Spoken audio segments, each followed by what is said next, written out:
आज का जो टॉपिक है वो है कि 12 घरों को किस तरीके से समझा जाता है। कहने को ना टॉपिक बहुत सिंपल है, पर ना क्या होता है कि जैसे जैसे आपका कॉन्शियस लेवल रेज होने लगता है वैसे वैसे ना आपको खुद को बहुत सारी और चीजें समझ में आती हैं, क्योंकि ना आप लगातार कंसल्टेशंस कर रहे होते हैं, आप चार्ट्स देख रहे होते हैं। और कई बार ना आपको ये लगता है कि चार्ट को इस तरीके से भी समझा जा सकता है। तो जो 12 के 12 घर हैं उनमें से ना बहुत सिंपलेस्ट ऑफ द वे से अगर आपको ये समझना हो कि चार्ट का क्रक्स क्या है। हर चार्ट का ना एक न्यूक्लियस पॉइंट होता है जिसको छेड़ते ही ना पूरा चार्ट हिलता है। और वो ना आपको पूरे चार्ट को समझने की शक्ति देता है। जैसे कि ना मैं आपको एक एग्जांपल देता हूँ, मैं बोलता हूँ न्यूक्लियस पॉइंट होता है एक पर्टिकुलर चार्ट के अंदर। लगन की एग्जैक्ट डिग्री पे सैटर्न बैठे हुए थे, स्कॉर्पियन असेंडेंट था, सैटर्न और लगन की डिग्री एग्जैक्टली सेम था। अब ये ना बहुत क्रिटिकल है क्योंकि कोई ग्रह लगन में एग्जैक्ट डिग्री पे बैठा है।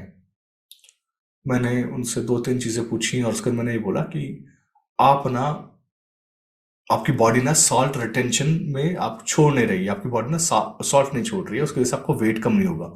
आप ना सॉल्ट कम कर दीजिए और दूसरी बार डिटॉक्स के लिए जाइए, बिकॉज साटन की हैबिट है इकट्ठा करना। साटन जहां बैठते हैं चार्ट के अंदर वो इकट्ठा करना चालू कर देते हैं और वो ना छोड़ती नहीं चीजों को। ये साटन की प्योरेस्ट ऑफ द क्वालिटी है, बिकॉज साटन ना रेसिड्यू जो है ना, जब तक बिल्कुल आखिरी चीज भी नहीं जाएगी ना तब तक ना साटन छूटेगा नहीं। तो ना डिटॉक्स के लिए आपको जाना पड़ेगा। अब ये जो न्यूक्लियस पॉइंट है ना, ये वन लाइन आंसर है किसी के चार्ट का। पता है उस कंसल्टेशन की ड्यूरेशन में बोला कि मैंने, पता है, मीठा छोड़ दिया, नमक मैं लगातार खाती हूँ, मीठा छोड़ दिया। साटन ही तो मीठे का अपोजिट है। अगर मीठा छोड़ दिया है और आपको मीठा आपको खाना चाहिए और सॉल्ट छोड़ना चाहिए, आपकी बॉडी ना ऑटोमेटिकली रिकवर कर जाएगी, रिगेन कर जाएगी। नहीं तो ऐसी कंडीशन के अंदर साटन बोन्स के अंदर प्रॉब्लम देता है, आर्थराइटिस देता है, बॉडी का डिफॉर्मेशन देता है, बोन्स का डिफॉर्मेशन देता है, ब्रिटल कर देता है बोन्स को। इस टाइप की बीमारियां साटन देता है। वो नहीं हो उसके लिए डिटॉक्स है।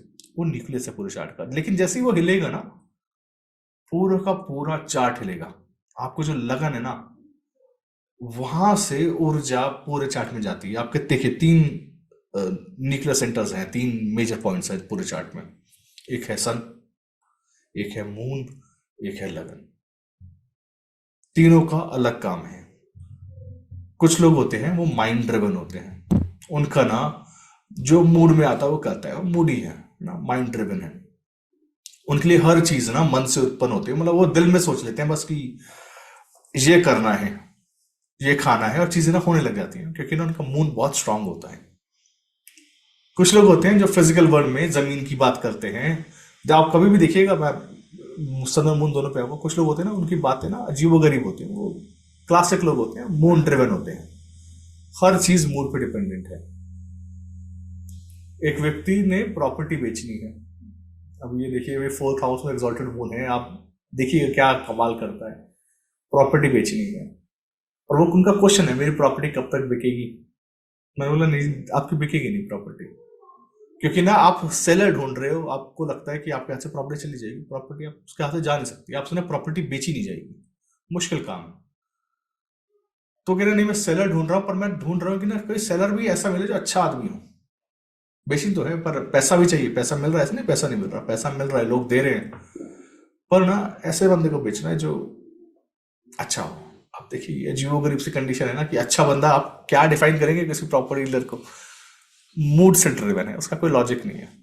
दूसरे लोग होते हैं जो अर्दी प्लेन पे होते हैं, लगन से ड्रिवन होते हैं, उनका पूरा का पूरा फोकस क्लीन होता है।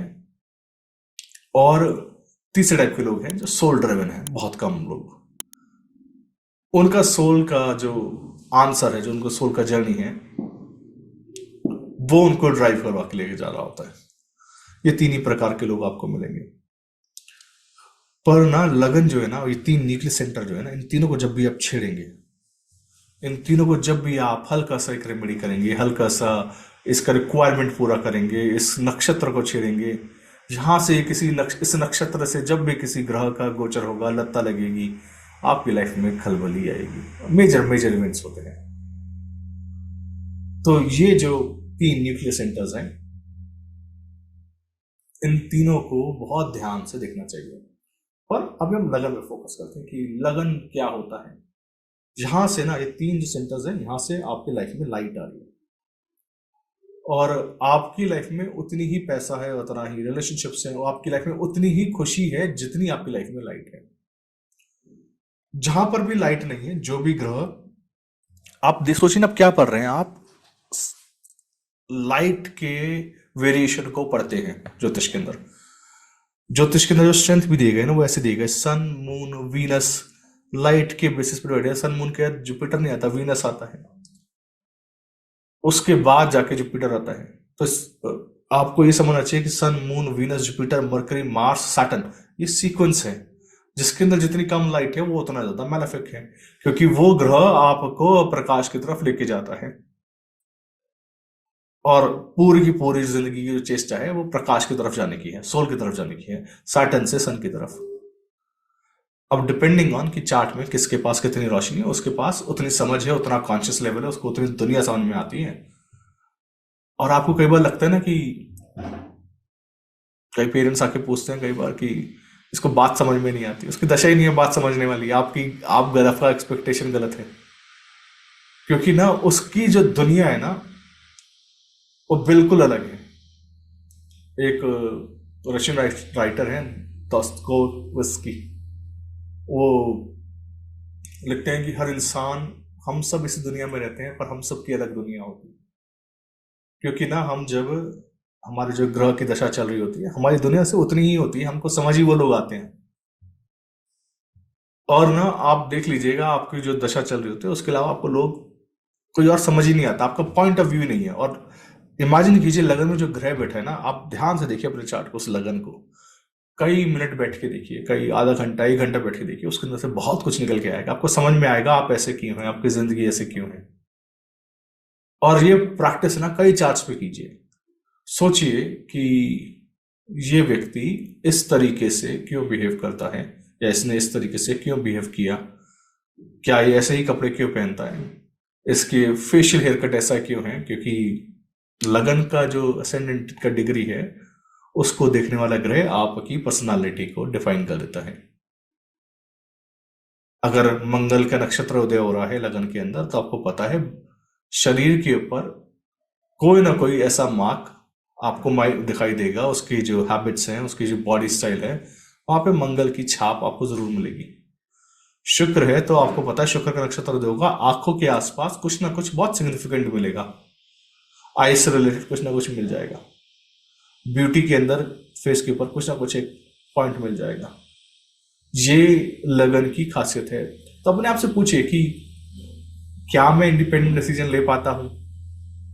अगर इसका आंसर हाँ है, इंडिपेंडेंट डिसीजन ना, आपका जो दिल कर रहा है आप करते हैं, और अब लगन मजबूत है।